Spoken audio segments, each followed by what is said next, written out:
c'est qu'elle est plus jolie. Et ça fout la haine. Puis elle poste une photo et l'autre elle met un j'aime. Et puis elle se sent mal. Pourquoi faire semblant de bien l'aimer? Allez, bienvenue à bord si vous nous rejoignez, 7h20 et on accueille Laura. Laura qui vient nous parler effectivement des enfants et de leur penchant pour les écrans, pour la connexion. Et justement, il y a peut-être un moyen de les aider à se déconnecter parce que c'est essentiel, on en connaît les ravages. Voilà, non seulement les aider à se déconnecter, mais aussi les aider à savoir lorsqu'ils sont harcelés. Puisque les enfants entre eux sont de plus en plus durs.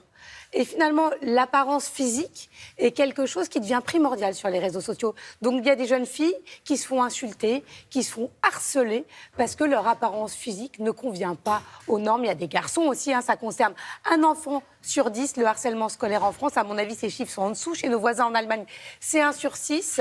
C'est 1 sur 3 dans certaines régions de Belgique. Donc, c'est vraiment un phénomène qui touche l'ensemble de nos pays européens. Et que faire? Comment faire pour les éduquer? Finalement, leur dire, cette réflexion que tu reçois sur ton smartphone, puisque tout se fait par chat, par SMS, par WhatsApp, c'est pas normal. C'est pas normal qu'on te dise ça. Et pour les raisonner, et c'est pas toujours évident d'aller voir son papa et sa maman. Donc, à qui parler, à qui s'adresser? Une application entièrement gratuite, je tiens à le préciser, vient de voir le jour. Je suis allée rencontrer celle qui est à l'origine de cette magnifique initiative, bien sûr une maman. Elle était si timide et si fragile, introvertie et si naïve. Au milieu de 30 élèves, trouver sa place n'était pas si facile pour elle de se faire des amis. Bonjour Anne-Sophie. Bonjour.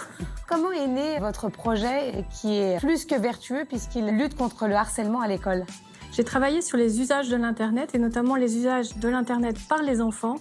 Et je me suis dit qu'il fallait absolument leur créer des outils de prévention et d'accompagnement très éducatifs en réalité pour les aider à utiliser au mieux les nouvelles technologies, les nouvelles applications et leur trouver des moyens d'expression s'ils ont besoin d'explications sur Internet et sur les smartphones.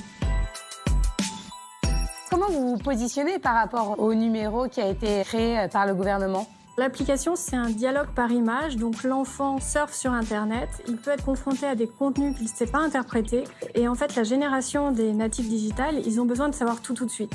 Et l'idée, c'est qu'il fait une capture d'écran de ce contenu, qui peut être sur WhatsApp, Snapchat, n'importe où, et il l'envoie à quelqu'un de confiance à l'intérieur de l'app qui répond par un smiley vert, orange ou rouge, qui sont les feux de la circulation, une signalétique universelle pour les enfants ou les ados. Et à l'intérieur de l'app, j'ai mis aussi la possibilité pour l'enfant ou l'ado d'appeler un tiers de confiance et j'ai mis le numéro vert de l'Éducation nationale qui est le 3020.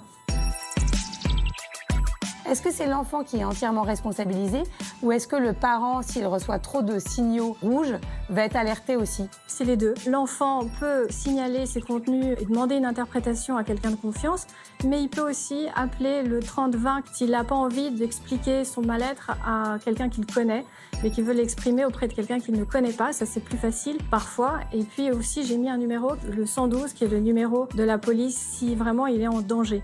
Donc ça, c'est la gradation du danger pour les enfants. Et pour les parents, en réalité, ils peuvent, s'ils se rendent compte qu'il y a trop de répétitions de moqueries, à ce moment-là, ils vont essayer de contacter les éducateurs, en parler à l'école, en parler autour d'eux et même aller voir le commissariat de police le plus proche.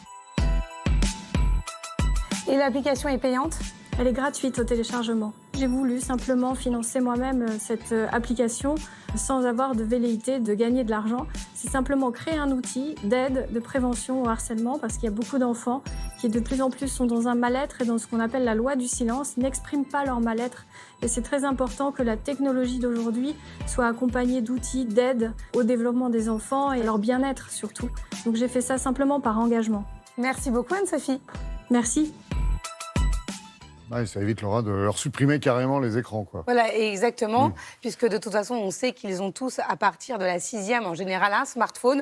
Je rappelle quand même le nom du site du gouvernement qui s'appelle non-au-harcèlement.education.gouv.fr. Si vous êtes même témoin professionnel, n'hésitez pas à vous rendre sur le site pour pouvoir dire ce à quoi vous avez assisté et prévenir ce harcèlement scolaire. Précieux conseil, merci beaucoup.